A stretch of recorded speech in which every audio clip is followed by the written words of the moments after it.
Good afternoon. I am calling this meeting to order. This is the Thurston County Board of Health. Today is Tuesday, March 10th, 2026, and we are starting a little bit late. It is 3:49. This meeting is being held in person at the Atrium, 3000 Pacific Avenue Southeast, room 110.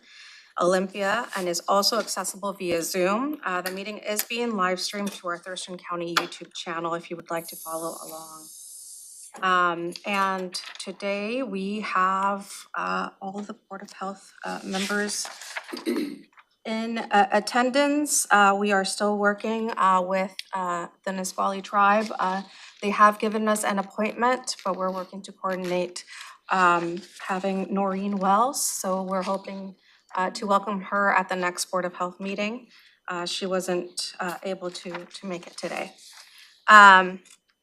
So welcome, everyone. I also have an announcement that there is a naloxone training that's going to be taking place in here, actually, in this boardroom after the Board of Health meeting.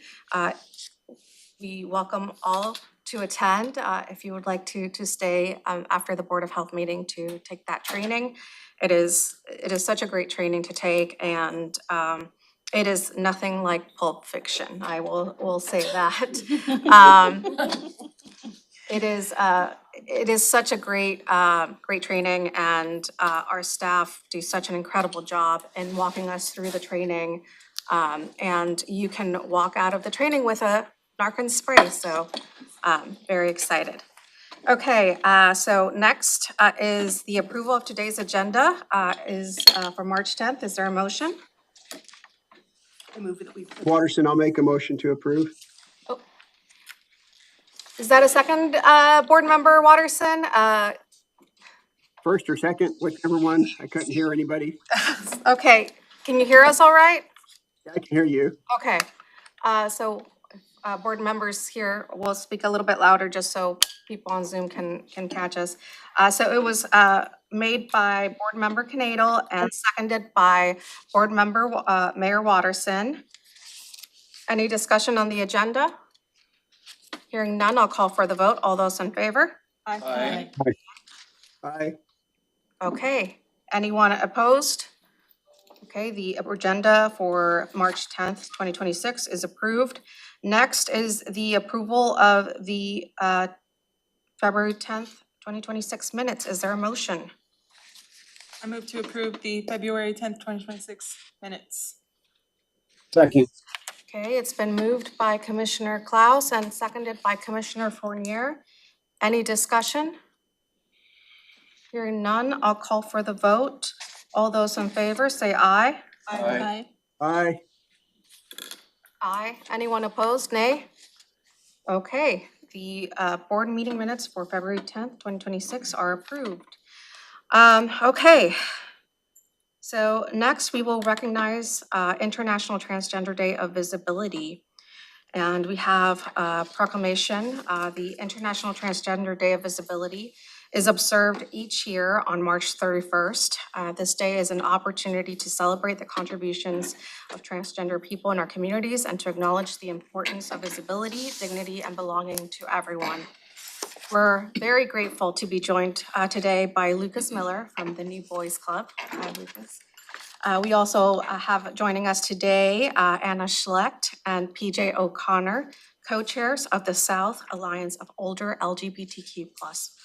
We're here to share a few words with us, and we really appreciate you being here and for all the work that you do for our community. So the floor is yours. Who wants to start? I'll start. Madam Chair, members of the board, thank you very much for having us here today and for recognizing this day of transgender visibility.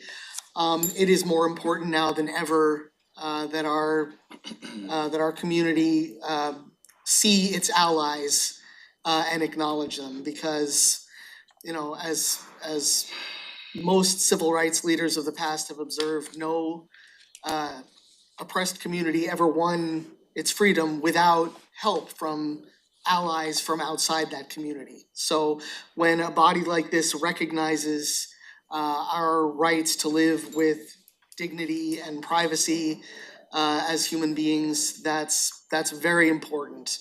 You know, it's never just an empty gesture. It's always important to raise the visibility of a community that is, you know, in many cases now literally fighting for our lives. As some of you probably know, there are two very harmful initiatives on the way to the ballot in Washington this November, both targeting transgender youth. One is a sports ban prohibiting transgender girls from playing on sports teams and potentially subjecting young girls to invasive genital exams. The other removes the Safety Act that has been successful in protecting youth in schools. It forces teachers to out transgender students to families that may not be safe or supportive. I'm sure many of you have heard what happened in Kansas about a week ago. You know, about 1,500 Kansans woke up one morning to find their driver's license invalidated. You know, it's been observed by some that that's exactly how things started, you know, in 1938 in Nazi Germany. So they're not even pretending now. They're not limiting their attacks to trans youth. You know, there are incarcerated trans people who are being forced to detransition, who are being denied gender affirming care.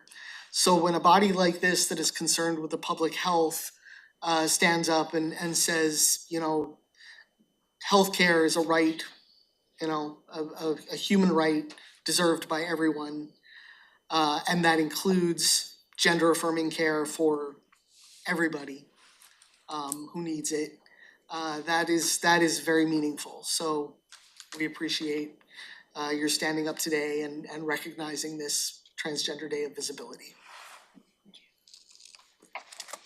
Good afternoon. I'm PJ O'Connor.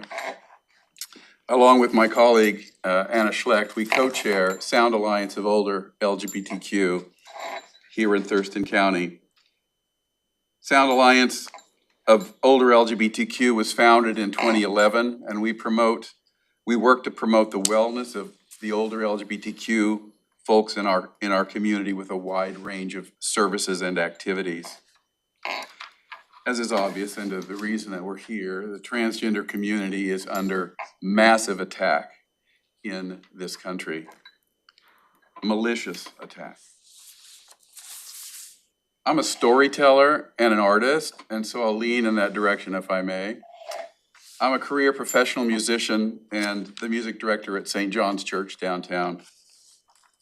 As an artist, I like old movies, and recently I watched The Wizard of Oz, 1939 edition, where Dorothy and her dog Toto were whisked away in a Kansas tornado. Transgender Kansas in Kansas, as has already been mentioned, are now living in a tornado of anti-LGBTQ legislation, which is indeed trying to, and I believe much of this legislation is an attempt to try to whisk us away into invisibility. Many other conservative states are doing the same thing, including Oklahoma, which is trying to ban gender-affirming care entirely for all people, including adults. Well, the story goes, and it's true, I grew up in Kansas. And may I say, along with the silly little colloquialism that's been evolving from the Wizard of Oz, thank God I'm not in Kansas anymore, or in Oklahoma. In 2025, we are told that over 1,000 anti-trans bills were introduced in the US, and there's been nearly 400 just since January in this country. Since 2024, approximately 401,000 transgender people have relocated from one US state to another due to safety concerns. These Americans are now refugees in their own country. but there is good news. Many are fighting back. For example, our own Attorney General said this recently: "This administration has attacked transgender Americans with a breathtaking cruelty." He further went on to describe the hope that the courts are supporting us and will continue to do so. Last month, the City of Olympia updated its municipal code to prohibit discrimination, especially for gender-diverse families. Recently, the U.S. Rugby organization announced a new open category of play, specifically to include trans women. And here's my favorite. In an outpouring of support, trans Girl Scouts have sold over 330 boxes of cookies this year. It's a major record. And I must say and thank and congratulate this board and this county for its especially forward-thinking and proactive and careful consideration and care for the safety and visibility of transgender people. We thank you. Older people in our society in general face enormous challenges. This is especially true among older LGBTQ people. We are faced now more than ever with the suffering of loneliness, financial insecurity, social apprehension and anxiety, and just plain deep gut fear.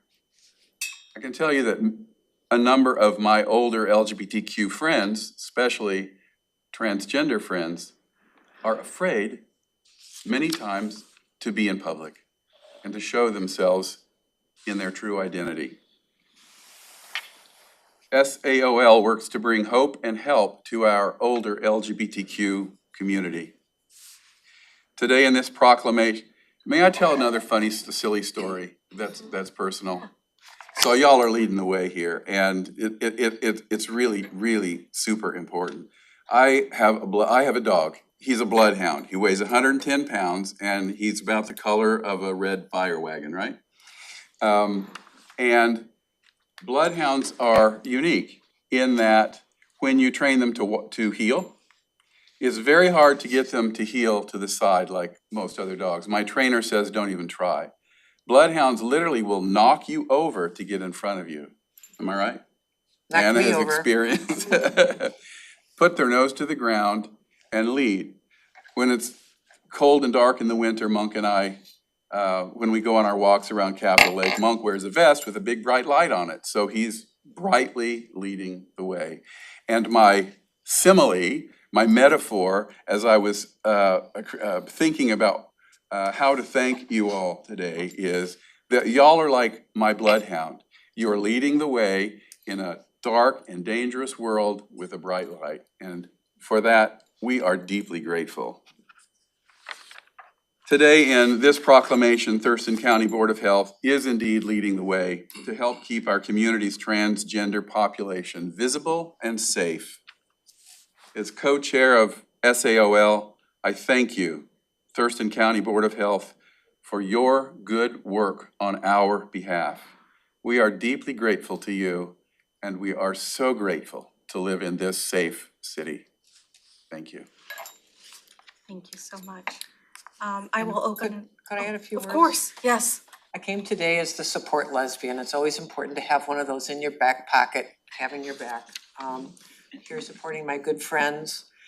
And I just wanted to share that nearly 40 years ago, I came before an earlier Board of Commissioners and was present when they passed a gay and lesbian resolution of non-discrimination in service delivery and employment practice, meaning that gay and lesbian people wouldn't be fired, gay and lesbian people would have services that they needed, police, fire, all those good roads, all the things that the county provides. Thurston County was pretty gutsy, both Olympia, and it followed the year after Olympia, 1986, Olympia passed the first local ordinance. And these made a big difference because many of us live in small towns, rural areas.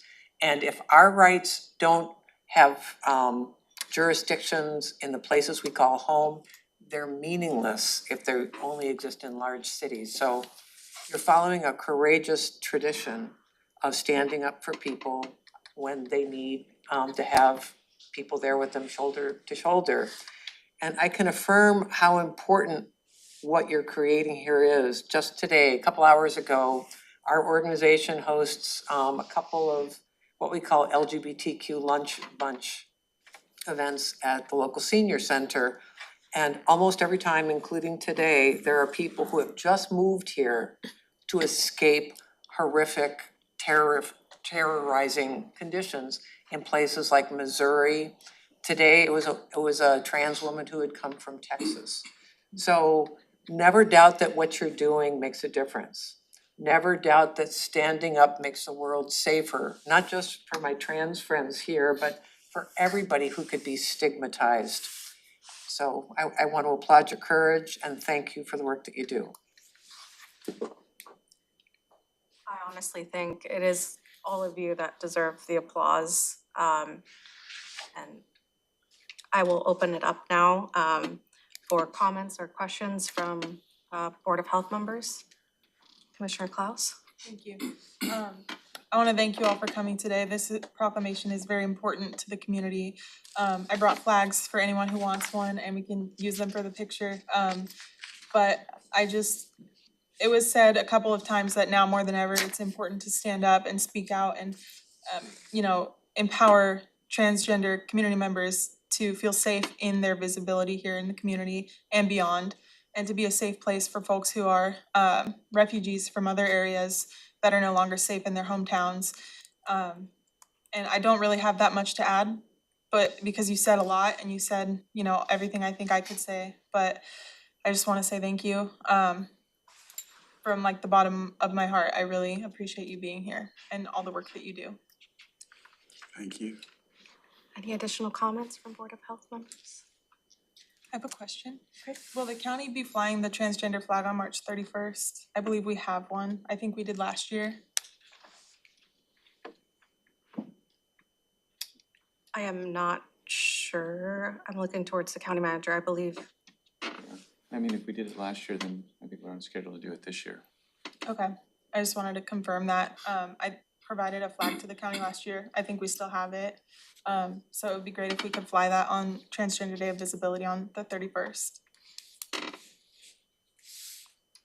Well, any additional questions, comments? Yeah, I just want to say thank you so much for coming and how this affects our youth. It's just so heartbreaking. So thank you for being visible. Thank you for speaking up. And we hope that we continue to lead the way in protecting the rights of all people. So thank you for being here again. Thank you. I did have to write down my comments because if not, I will cry and I'm like, but again, thank you really for being here, for sharing your words, your experiences, and really for taking the time to recognize the proclamation. Lucas, you mentioned it, about public health, right? And I know our Board of Health talks a lot about health equity and what that means.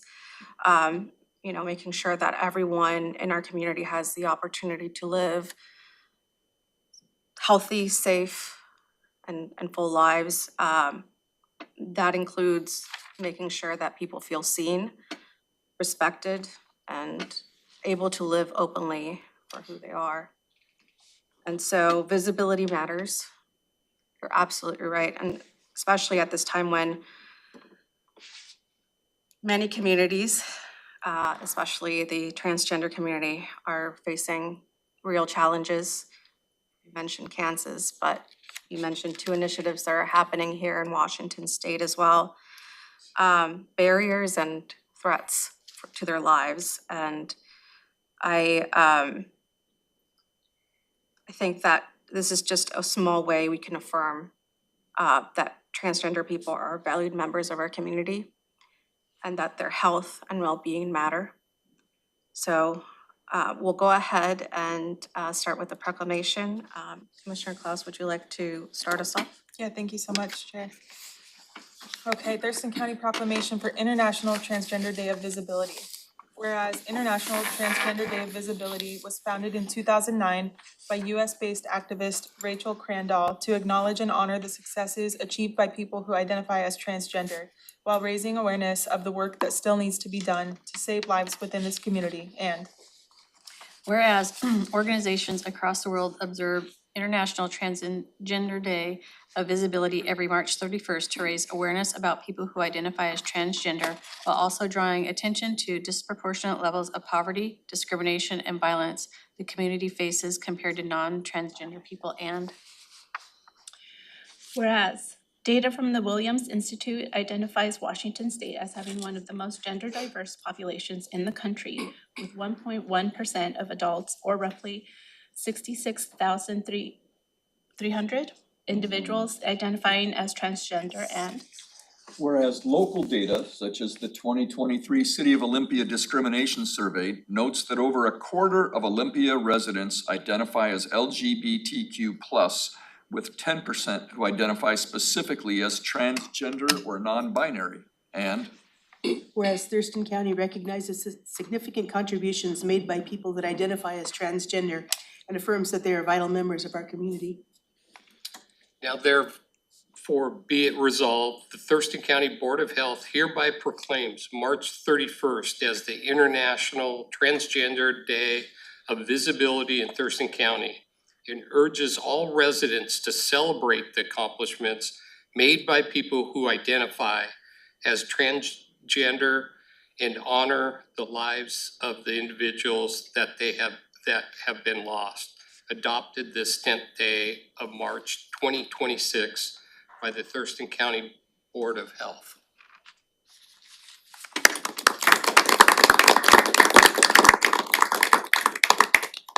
So it is 4:10. We'll go ahead and step out into the stairs and take a quick picture. And thank you again for joining us. Thank you for having us. make sure to out on the stairs. So please come.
And we are back. And our next item on our agenda is an opportunity for the public to address the board. I'm not seeing anyone on Zoom. Is there anyone in the boardroom who would like to provide public testimony at this time? Okay. I'm not seeing anyone, so we will move on to our next item, which is the health officer and director report. Okay. Well, welcome to the new members. I don't have a lot to talk about. Our COVID rates are remaining low. Influenza, when I wrote this, I said may have plateaued, and it looks like they might be dipping down. RSV, our visits are still rising, but they're not super high. So our respiratory season might be over, but we can't really say that just yet. It'll take several more weeks before we really know. I wanted to discuss one more time. In December, I brought this up and I thought, well, since we have new members, what our ARI transmission rate alert threshold is, because that's a lot of syllables. ARI is just acute respiratory illness. And this alert threshold is literally the number above which we declare an alert. And that was a cooperative decision amongst members of the Northwest Healthcare Response Network. And in a digital version of this, you can link on that if you want to take a look at that, and I believe that gets updated every year, that agreement. And the idea is that once transmission is going so fast that really to be responsible in healthcare, you need to start wearing masks, especially in the clinical areas. And so that's really what that number is about. I think it's really interesting because if you look down, so if you go to the website, that link is up there, and click on acute respiratory illness, you can see this orange and blue graph. The big orange peak is last year's ARI season, and the smaller little double peaked orange lines are this year. It looks like they're probably coming down now because this is a couple of weeks old, but we're still above that threshold. So just keeping our eyes open. And I wanted to talk about measles real quick because it is obviously one of the major concerns, at least when you're talking to doctors. Everybody wants to know about measles. In the country, we have about 1,300 cases now. Washington State has 26. And, there's no reason to think that number's gonna go down, I think last year we had in the nation, we had just over 2,000 cases and we're almost there already. So, that'll be something to watch, and we are addressing it and doing some education and doing a lot of planning around that. There is something I wanted to say about measles that doesn't make it until the next page. Because this to me is fascinating and something that people just don't realize, because of course you think, well, measles is a disease that's gone away. Not true anymore. It's a mild disease, which for most people, and most children, but we will get hospitalizations and death from measles. But this is something that I think people don't think about, is the ongoing effects from illnesses. Measles survival is actually associated with increased infection and other medical problems immediately after, and even for up to a couple of years. And that is because measles attacks the immune system. And there are fascinating studies, if you're really into the biology of it, that after measles, there's up to 70% of your antibodies for other diseases are eliminated. And so there's some recommendations for repeat vaccination after measles because your immune system just isn't working properly anymore.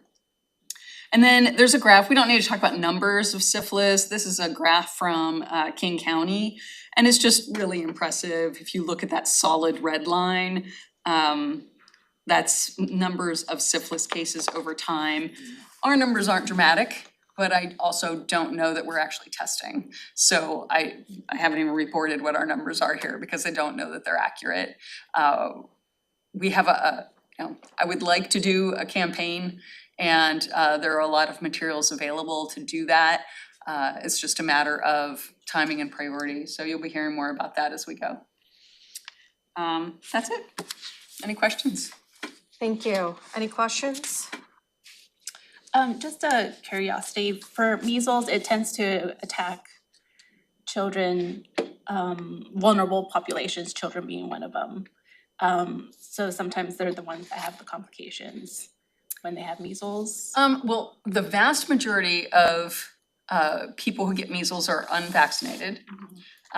In the very rare case where it is somebody, they were either under-vaccinated, or there might have been something wrong with the vaccine, or, you know, it wasn't kept in a cold chain, Yeah. which just means it got warm, you know. So there are some exceptions. But that is the vulnerable population, honestly, it's unvaccinated. And so anybody that gets measles can suffer this depletion of their antibodies. People who are vaccinated and do end up with measles are much less likely to get severely ill and less likely to have this depletion. But I can't give you numbers, it's not, I don't know them, and I don't know that they are known to Yeah. quantify that. And just cause I've heard, Providence might be closing down their pediatric unit at the hospital. I've Is not that- talked to them about that. Okay. I'll Is that something that has been, like, heard, I mean, am I the only one who's heard that? We- I haven't heard that. Okay. Yeah. All right, but I do, yeah, as a smaller space, we, as a smaller county, we don't have the resources that Seattle and Tacoma have, especially when it comes to pediatric. Yeah, and a lot of times in those situations, it's really about physician staffing. If you don't have enough, or nursing staffing, but the physician specialists are harder to come by, so that might be what's going on. Yeah, as far as pediatric beds go in Yeah. our county. Yeah, so Okay. we'll ask questions. Okay, We'll find out. yeah. Well, thank you. Thank you. Any additional questions? I, thank you for highlighting, I had a question in regards to kind of, you know, the outbreak in Snohomish County and seeing how we can kind of prepare our community and like help protect our community, and you mentioned education and a couple other things, and I didn't quite catch. Oh, well, I kind of glossed over it because I don't have a very specific plan at this point, but we are always talking to, you know, I talk to the emergency doctors and they would like to see an algorithm that's a little simpler than what the Department of Health puts out, so I wanna do that. We want to get together with the local physicians and in more of a collaboration and say what's worked for you, because it's not like I don't really have anything I can hand a doctor and say, here's how you handle these situations. But we want to, you know, do some problem solving together, so that is coming up. Thank you. And then, you know, I think just with seeing the results for, you know, influenza, it looks like it's plateauing, and then COVID levels have remained low. I'm wondering, is there anything that the community or even healthcare providers should be particularly aware of, like right now? Is there things that community members can still continue to do to protect themselves, or any measures? I think one of the things is we can easily get complacent. That's like one of the dangers of looking at a graph. You're like, oh, well, it's way down. As soon as we stop masking, it'll come back up. And it'll, you know, hopefully, and typically it'll be a low peak, but it will still come up when we stop masking. So if you're, you know, if you don't wanna get the flu and you're vaccinated, you might still wanna wear a mask. But if you're unvaccinated, then definitely, you know, avoid those situations where you're going to be surrounded by ill people in a closed environment, and wear a mask. There's also really important thing that we don't talk about very much, and that's building ventilation. I mean, I have no idea what the ventilation is in here, right? But that has been well shown to decrease transmission. And if it's been studied in personal homes, I guess I haven't followed that literature, but it serves to make sense that if you put HEPA filters in your own home, then you're less likely to transmit among family members. Thank you. Okay, not seeing anything else. Okay, Dr. Freiheit, anything you like to add before we close out this? It's all in the report unless you have any questions. Thank you. Okay, perfect. Let's see, Nettie. So next we'll move on to board item, and this is the interview of the final applicant for the Board of Health Youth Representative. And so before we start, I will clarify the process for the public. This remains an open public meeting. However, it is the county's established practice that interviews are not live streamed. And so during the interview portion, the live stream will be paused.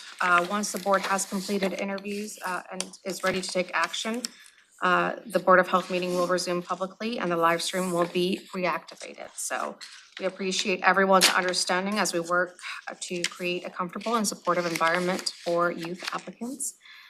Youth applicant, just one today. And so today we have one interview, same process for the Board of Health members as we followed with previous applicants.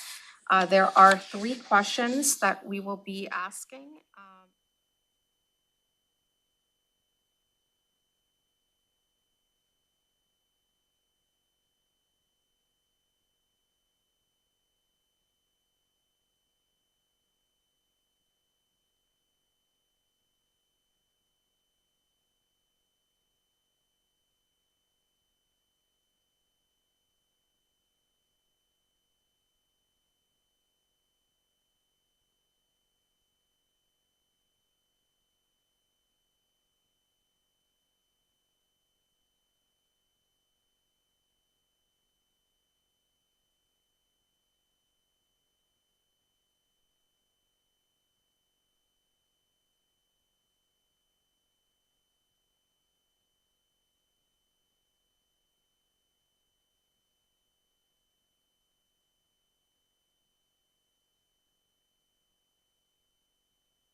We're good? Okay, so we are back. We just finished an interview, and it is 4:47. The Board of Health will be having a special meeting to have a discussion on the Board of Health youth applicants and make a decision at that time or selection. So at this time, we'll go ahead and move on to the next topic, which is the 2026 Board of Health Proclamation Calendar finalization.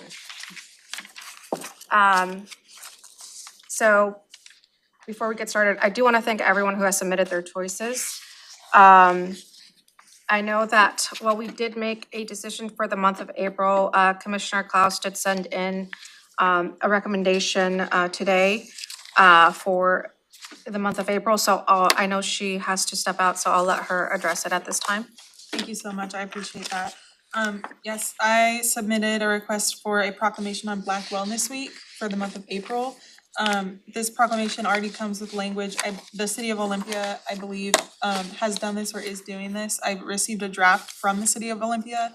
It's not dated yet, so I'm not sure if that's on your agenda, but interesting, cause looks like it's ready to be signed by the mayor of Olympia. But I did get draft language for this proclamation, and I feel it would be really important to include in our April meeting if possible, even if it's a consent item, although I know there would be several people who would love to come and speak on it, but I just wanted to share that with the board since it did come to my attention, although it came a little bit late. But I appreciate you, Commissioner Mejia, for allowing me to bring this up. Yeah, and so just want to let the board know that we do have a proclamation and speakers lined up for April, which is the National Child Abuse Prevention Month.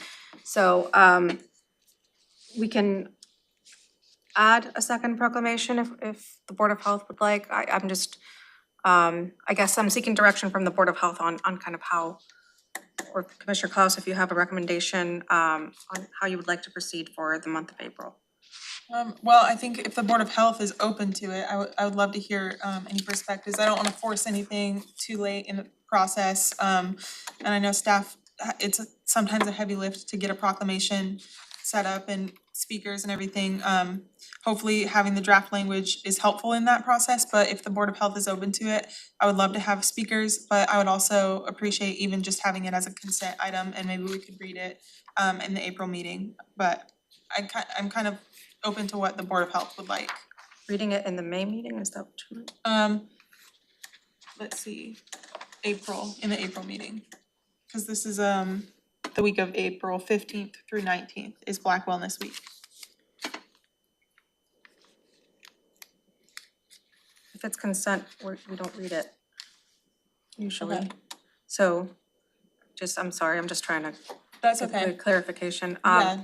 So your request from the Board of Health is to add it as a proclamation or remove the Child Abuse Prevention Month?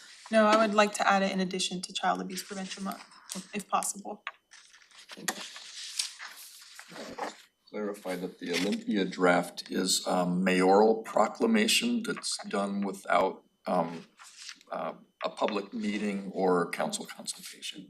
Okay, thank you. Yeah, kind of like giving out a challenge coin. Yeah. Thank you. Okay, any thoughts? I'm not opposed to it. I think it's a good thing. It's whatever our process is, and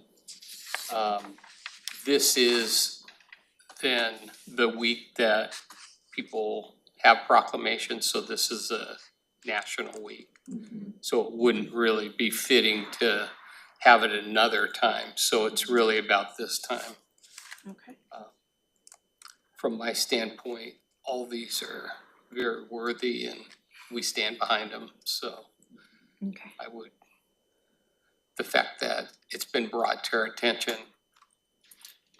I wouldn't want to not do it. Yeah. Okay, any other thoughts? Well, I would just very much support it, and I'd be glad to hear because there are a number of public health issues that are more prevalent in African American communities, right? And so we can hear from speakers I don't know, what the diabetes story or whatever is that, So support adding it. Yeah, would it be difficult to add it from your perspective?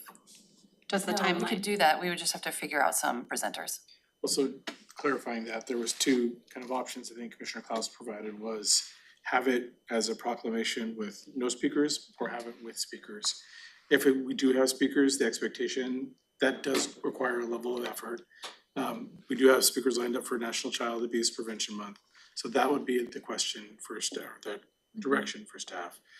What, do you wanna focus on the National Child Abuse Prevention Month and then also add the proclamation for Black Wellness Week with a reading or not? Or do you wanna also kind of do both at that same high level? Yeah, and to Board Member Peters' comment, I believe when we were discussing the proclamations, we decided to go with one per meeting, correct me if I'm wrong. That's correct. Yeah, Yeah, So- that was conscious. yeah, because what we want to do is not overwhelm staff, focus it so that it's meaningful. So, the Board of Health is still in the process of choosing the other months, and May through August, May through December. to the comments, that they're all worthy causes. What we're deciding is which ones are we going to take the time and the effort to bring folks to the table, to have that engagement for the public discourse, ask questions in a meaningful way, and then to honor. It doesn't mean that the Board of Health can't have a consent calendar that says, here are all the other items that the Board of Health is creating proclamations for, but doesn't require that same level of work per se. I do have to go I have another meeting at 5 o'clock in a different location, but my proposal would be to add it as a proposed regular proclamation, not a consent proclamation. Because the language is drafted and I know that I could even help get speakers based on the folks who sent me the proclamation and other groups that we might be aware of. I'd be happy to help with that, and the language is drafted, so I think reading it, as long as we're okay with we know that would be a little extra time on our agenda. But that would be my proposal, is to read the proclamation and have speakers.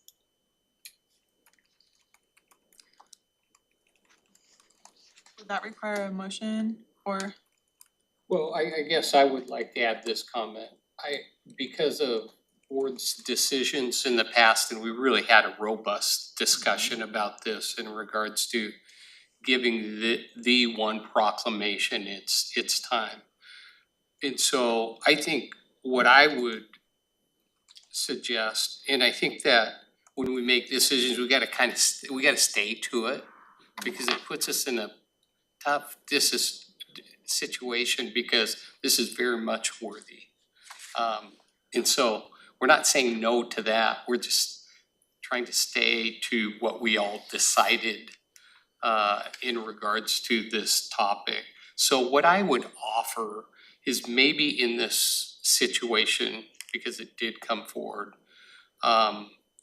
is have it as a proclamation, but let's have the child abuse recognition with the speaker. So that's what I would offer.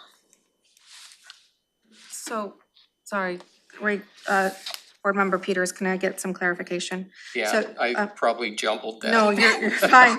It's just, sometimes I have to like talk Yeah. myself through it, I apologize. So your suggestion with the National Child Abuse to have kind of the presentation with the speakers, Like we have. and then yeah. kind of have just the, Just the proclamation in okay. recognition, did you call it citation, just that it's there and we on a recognize consent it. calendar kind Yeah, of situation? Okay. And I know that's not what you want, Commissioner Klaus, but we did have a very robust conversation and decision on our process for proclamations. So I haven't seen a consent calendar. We've had a couple of business items last year, mostly related to septic systems. And so I'm curious what this consent calendar and whether we might start seeing items on a consent calendar, and for me personally, the proclamations, I believe, have limited impact. So I'm okay either way with including this, but I would prefer that we've spent as much time on proclamations as we have on any other issue since I joined the board.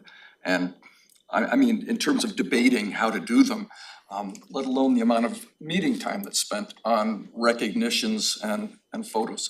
So if that's the primary purpose of the board, then let's add more proclamations. But if there's other work to do, let's dig into that. Sure. Oh, Commissioner Fournier? Clark is after my heart with his comments. I respect the proposed proclamation, but I also, I do believe that the proclamations have very limited impact in my opinion. And I was going to ask that we do an audit on how much time we've spent over the last 12 months talking about proclamations as opposed to like policy discussions and things like that. But I mean, I think Clark probably said it better than I did, or I would, or could. But you made my point. Thank you, sir.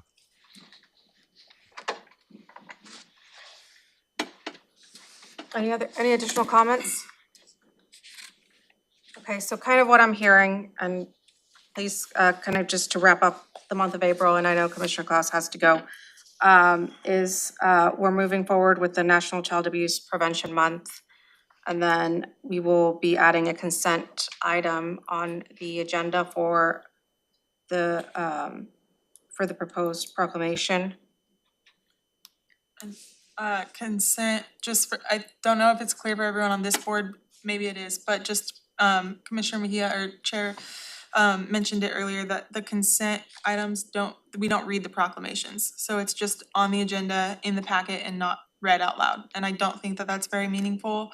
There were comments made about like how meaningful proclamations are, and I kind of agree with that, but this was actually sent to me by members of the community who are impacted by these health inequities. So I believe it would be very impactful and to have it read and to take the photo versus having it as a consent item. Would this be something that we could open up a discussion with the agencies or the people that sent this to us, and to have a more thorough discussion about what else if this doesn't make it as a proclamation? Because I agree, it's either all or nothing. And at this point, if we're sticking to the one proclamation per month, which is what we agreed to as a board, we could have further discussion with because this is a topic that, does speak to us. So maybe have a different discussion with them. I don't really recall deciding on one proclamation month. Perhaps I was like just not, I don't know. We had a robust conversation and a Okay, decision that there was gonna be one. okay. Is there a reason for that? Was it just staff time or? It was to make it meaningful for the people that the board wanted to highlight. Okay. Yeah, there was a lot of discussion. I think it took quite a bit of time. It's what was in advance of then the survey going out and then having, it's the whole selection process that we're going through. Do we think it's like, cause like the Board of County Commissioners will do 2 proclamations sometimes during one meeting, and I don't think that those are less meaningful, so, I understand, when we say something, we wanna stick to it. I don't understand the full justification unless it's been shared with us that it's not as meaningful when we do more than one. But I have never received that feedback when we do 2 proclamations as the Board of County Commissioners, so, I kind of want to wrap up the conversation because it is a decision that the Board of Health has made. And we've had robust conversation about, I'm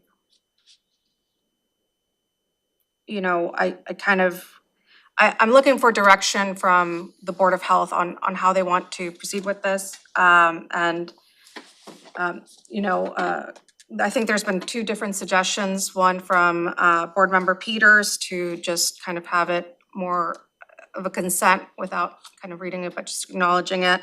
And then another suggestion from Board Member Newton to have it more of a, as a, maybe a work session or more of an engagement of having them come and kind of Explore it. explore, yeah, Yeah. more of an exploratory conversation with the members who have reached out to you in regards to this. I'll just say kind of where I'm at. The National Child Abuse Prevention Month, it's very, it's something that's happening. Thurston County has very high cases of child abuse. It is something that is actually going to be impacting us with the Abuse Intervention Center.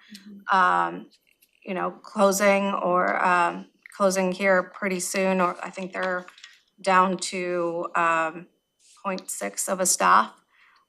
So now any kids in Thurston County will have to go over to Pierce County. And I think that having that highlighted and having that conversation as a Board of Health is very important. And so, you know, kind of one of the reasons why I think when we went through the month of April, I kind of pushed for that one. So I wouldn't mind either of the directions that both Board Member Peters or Board Member Newton have. I would like to retract mine because after hearing this discussion, I'm a big fan of doing what the board has already discussed, and we don't need to speak about the merits. All this is good stuff, and we made the choice already to go with this, and so the option of we already made a decision as a board, and so I'm a big fan of going with what we decided on. And so I from my perspective, after thinking about it, I think we should just stick with what the board decided. Very worthwhile, Emily, but we're spending too much time on this, you know, the proclamations and trying to talk about the worthiness, and we all know they're all worthy and all very important, so. And I think if I could, Chair, to Board Member Gilman's comment, this doesn't preclude our health officer and our public health director coming back and providing information and going through the topic of you know, Black health and the impacts that may be disproportionately hitting them, and really looking at more policy type of discussions and spending our time and energies in that space. That's absolutely within the Board of Health's ability to say, we want in this month to have that topic come and we want to report out. I know our public health director and her team have information that they could bring forth and do a whole presentation on it. That would be great. Yeah, that'd be awesome. That was my understanding, Perla, of your idea was that it become part of an agenda. And I'm also thinking about through the Thurston Thrives efforts, that we clearly saw that there was disproportionate health impacts on the Black community in Thurston County. And I just think it would be good to both, to sort of have those identified and learn what special efforts are being made to try to address those issues. But if that's acceptable to have an agenda item rather, and at a future month, rather than trying to respond quickly to this. I think that's a great idea, and if there's time to put it, I mean, I don't remember the timeline of how early we need to get agenda items to you, but if we could add it to like April or even May, so that we don't let it pass us by without talking about it, I think that would be great. So I really love that suggestion. I think that's maybe even better than just doing a proclamation. So yeah, I think that would be a great idea. Okay. And I'm gonna take off, but I appreciate the discussion. Do you need me for anything, Chair, a decision or anything? Okay, perfect. Thank you, everyone. Okay, See ya, thank you. so I kind of want to like go through the rest of the months fairly quickly. I know that there were people sent in suggestions, so I kind of want to, instead of going through the full proposed list, just narrowing it down to kind of the proposals that were sent in, so and then maybe just limiting it to those unless someone has a very strong opinion otherwise, but so for May, what were the choices sent in? So do you want all of the choices or just the one that rose Yeah, at the top? yeah, So for May, there were very, every month had disparate, only one person voting on each thing, but every month had two people voting on one thing, so that's where it was like two people made it a win. But for May, it was Mental Health Awareness Month, with two people voting on that. I'm gonna keep going. June, the National Gun Violence Awareness Month, with two people. That goes to the top. For August, their Immunization Awareness Month had 3 people. And then International Overdose Awareness Month had 2 people. The Immunization Awareness Month sort of won out there. There were 2 for September. There was, that each had 2 votes, Suicide Prevention Month and Sexual Health Awareness Month. And for October, everything was a 1-person vote. I will say that the 2 the staff had originally said, which is in the packet since December, was Pregnancy and Infant Loss Awareness Month or Domestic Violence Awareness Month, if that helps make a decision. And then in December, the one that had 2 votes was Worldwide Food Safety and Hand Washing Day. okay. So we've kind of heard that, so for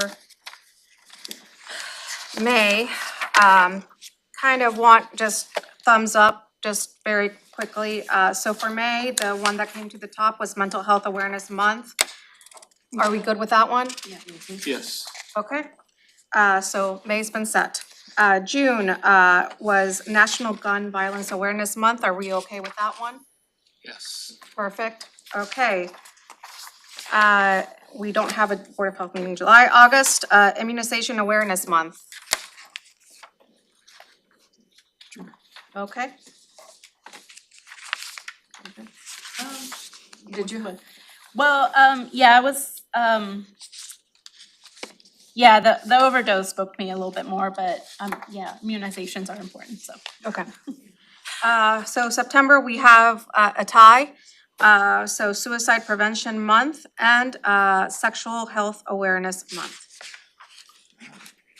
So, Dr. Barbara, I haven't learned how to pronounce your last name yet. Valona, Valona. but if you say Biona, I would answer to that. All right, Dr. Valona, you had said you were gonna try to put a syphilis campaign together. Would that be something that might fit in this September timeframe? Because I'm guessing that syphilis might fit under the umbrella of sexual health. Yeah, that's a really good point. So your recommendation is to move forward with the Sexual Health Awareness Month? Is that what I'm hearing? Okay. Yeah, since it sounds like it might dovetail with addressing that increase. Yeah, it definitely would serve as a good introduction for sure. Are we all good with that, or is there? Okay, so Sexual Health Awareness Month for September. October, we have another tie, it looks like, or there were multiple, so October. I will make an endorsement for Health Literacy Month. I feel like if we could potentially put that, highlight that where we can help people find, sources of information that are vetted and factual and, like to try to bridge that trust that the public has with public health and statistics and what we can offer as, in terms of health. I feel like health literacy is something that kind of has become important in this day and age, especially with social media out there and all that. So that was my vote for Health Literacy Month. Okay. Any other suggestions? Are we okay with Health Literacy Month? Can I just ask this question maybe from a perspective is, let's just take this month, out of those 3 or, what is the biggest problem? What is the highest rate you know. And again, all of them are worthy. Yeah.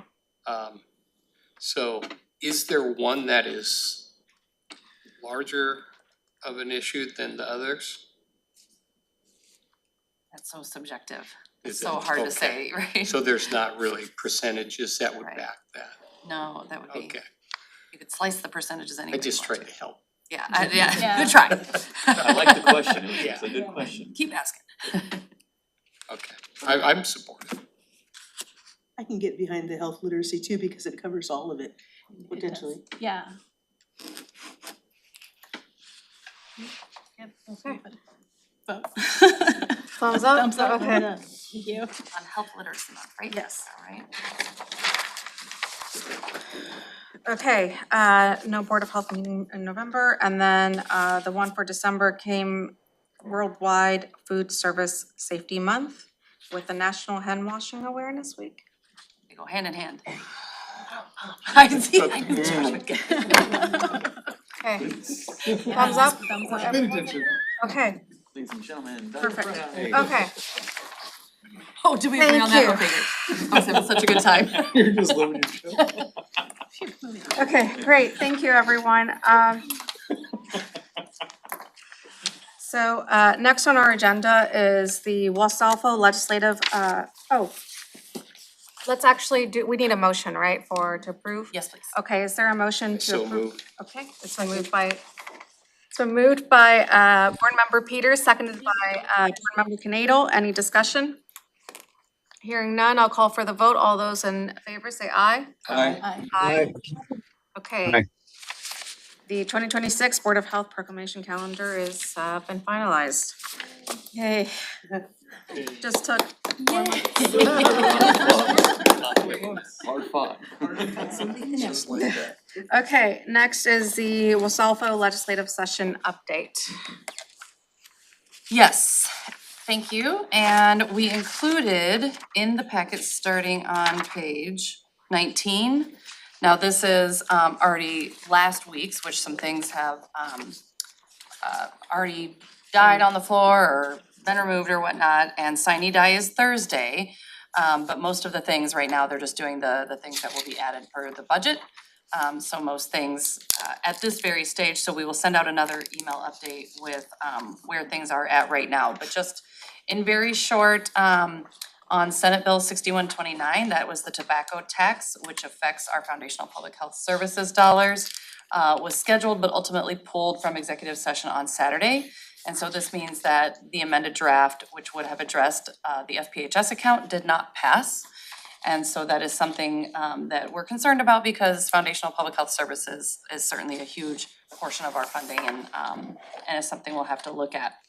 After sine die on Thursday, and then after the governor signs, then the Wasalfo, which is the Washington Association of Local Public Health Officials, will decide the metric for what that means for each county and what that may look like.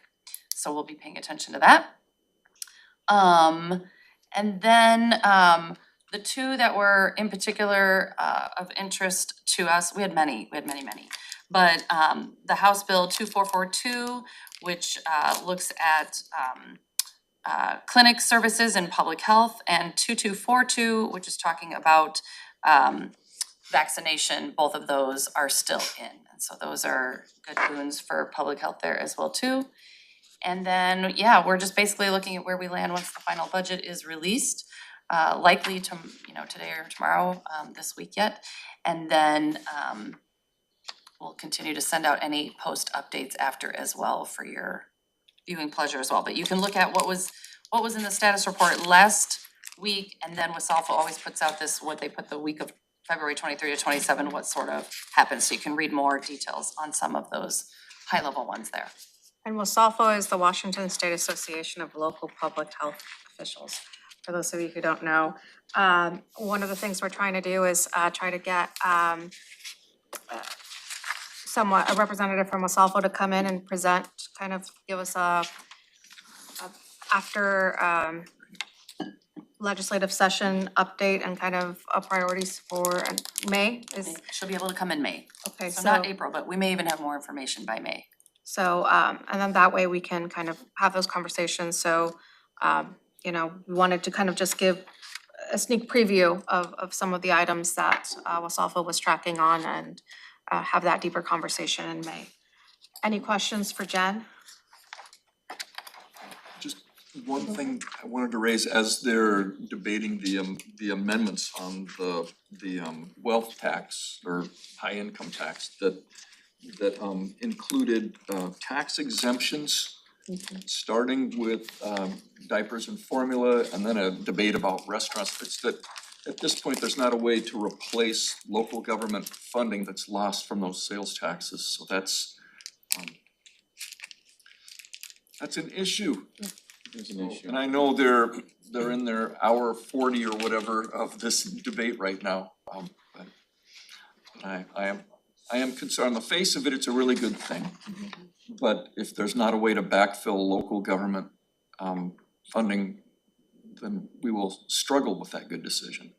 Yeah, I agree. Thank you for bringing that up, Councilmember Gilman, because I think it is something that both of our state associations, both the cities and the counties have been making the legislator aware that it's going to have an impact on us.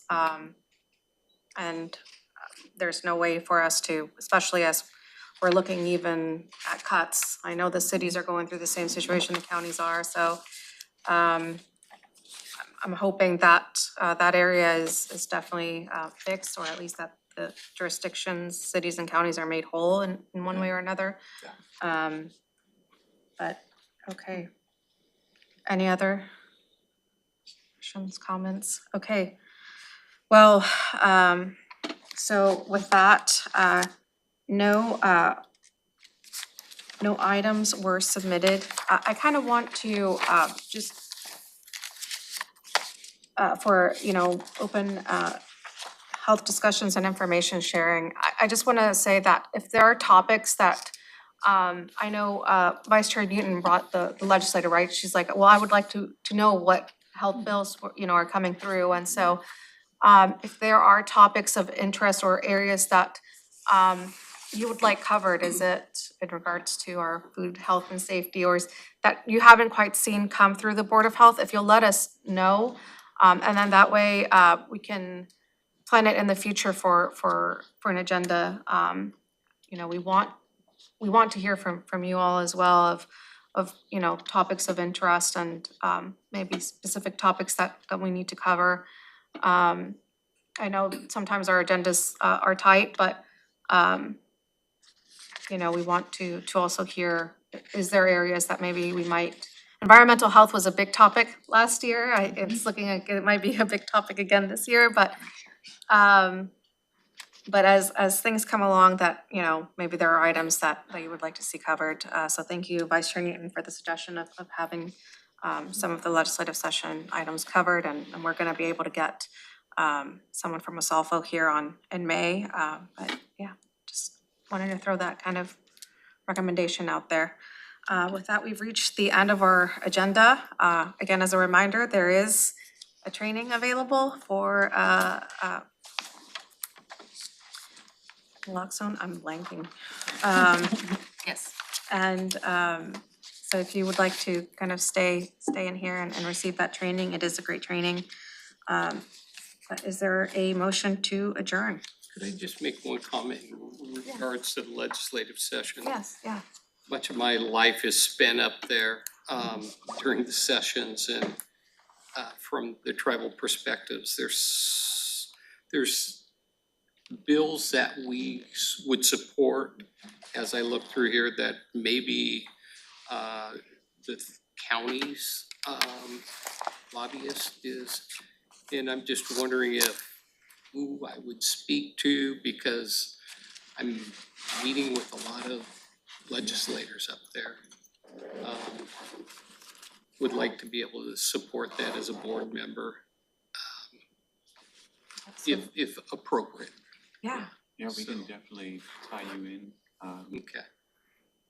Joshua, with a point person, works directly with our lobbyists, and that's a great idea for synergy purposes. As we were speaking to it, just kind of came to me, so, yeah. And I would say we haven't, we rely heavily on our public health department on those legislative issues. So we haven't, as a board of county commissioners, zeroed in on public health topics as much as we've relied on our public health director to help guide us on some of those items. So knowing where the tribe is on some of those topics would be really helpful. Yeah. And your support would always be welcome. And I think it's a way for us to kind of, you know, short sessions are hard regardless, right? Because everything's, you know, changes so quick. But maybe as we go into kind of the long session, setting up a plan on how we can engage board members who are interested in participating in that aspect and letting them know maybe there are bills that, you know, the county's tracking that they're interested in either supporting or their concerns and kind of letting that information through. And letting board members know, like, you know, please, if you're out and about, you know, please put our position down. So I think definitely a good discussion as we approach the long session and seeing how we can start activating members. Okay, anything else? Is there a motion to adjourn? Anyone wants to make a motion to adjourn? You all want to stay? To adjourn? Yes. Yeah. Okay. Okay, it's been moved by Vice Chair Newton and seconded by Board Member Coons. Okay, any discussion? Call for the vote. All those in favor say aye. Aye. Okay, we are adjourned. I was like, no one I'm wants gonna to. bite on my sandwich before the council meeting.